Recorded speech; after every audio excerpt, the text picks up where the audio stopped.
Welcome to REcode. My name is Will, and I want to tell you about some interesting scientific research happening at Imperial College in London. Professor Michael Seckl and Dr. Anna Costa-Pereira and their team are trying to find better and more effective treatments for cancer. Before I explain, let's talk more about some basic cell biology. Every human body is made up of roughly 80 billion cells. That's a lot of cells. Now I'm going to ask you to use your imagination and invite you to walk inside a cell. Imagine this room is our cell. In the middle, we have a nucleus or control center. Let's imagine my voice is the nucleus. I control how our cell functions. Let's check some of the cell components inside my cell. Red component, are you ready? Purple, are you ready? Blue, are you ready? Okay, good. But hold on, let's get everyone involved. Have a look. Have you been given a sticker?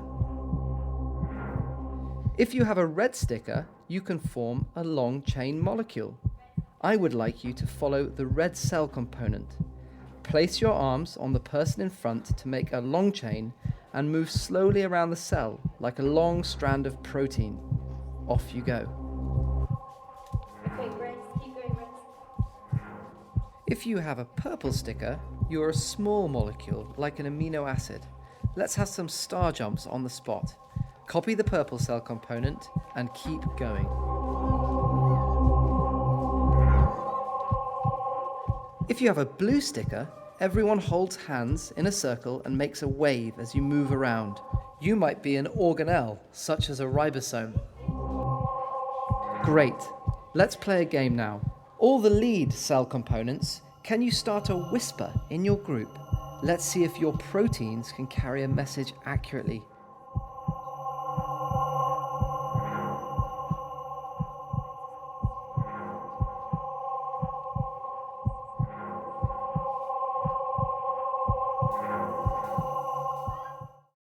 How did you get on?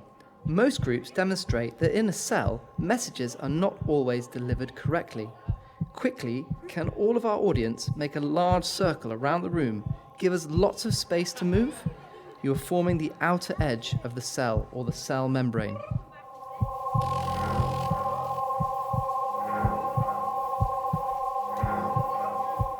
Now remember the nucleus in the center of the cell. It contains lots of information in the form of DNA. The DNA is wrapped up tightly in twisted helix shapes. Each of your cells contains roughly 3 meters of DNA. The DNA contains a special code that is unique. If you look at the person next to you, their code is totally different to yours, unless, of course, they're identical twins. DNA contains the units A, C, T, and G. They appear in a triplet sequence. Scientists are keen to learn more about an individual's code so that they can make medical treatments that are tailored to that specific code. It used to take years to read all the data in a person's code. Today, researchers can read the code in under 24 hours.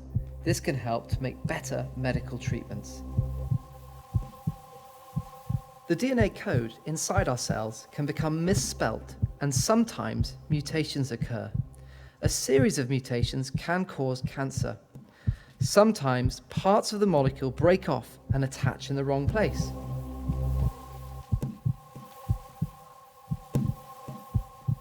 Or, the wrong base unit appears in the code. In this mutation, a C has become a G.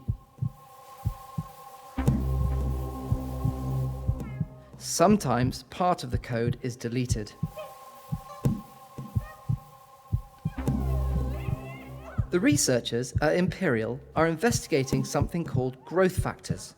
They now know that some people have a code that makes some of their cells send faulty messages. And this means that some of these people have cells that can become resistant to treatment. Let's imagine that growth factors are like letters that need to be posted into special receptors or postboxes on the edge of the cell. There are many types of postbox depending on the type of message, a bit like first class,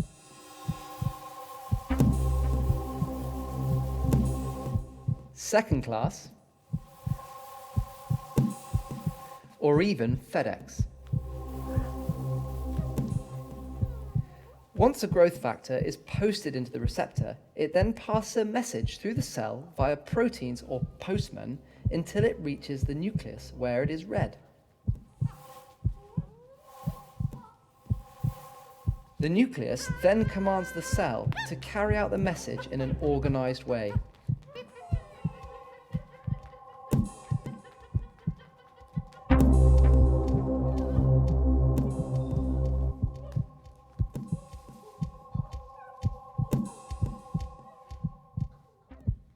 Sometimes, a faulty postbox makes this organized pathway go wrong, and it fires off lots of confusing and irregular messages.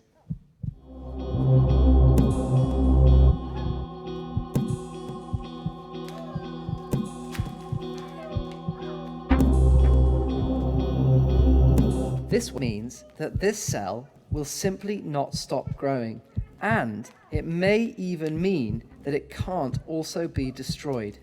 If this person has cancer, the cell can become resistant to treatment.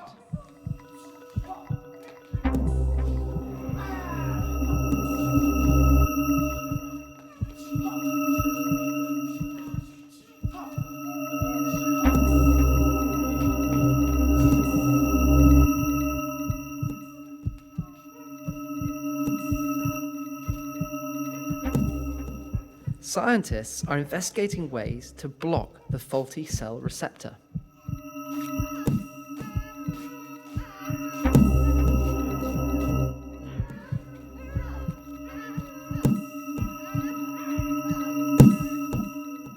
This way, the treatments can destroy the cell.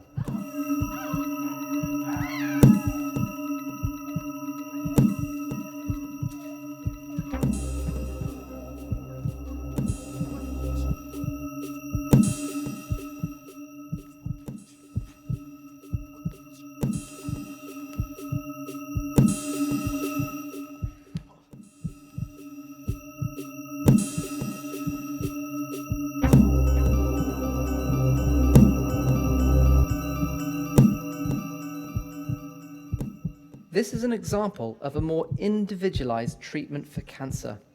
Research at Imperial College has led to clinical trials that are underway now in the UK, helping the fight against cancer.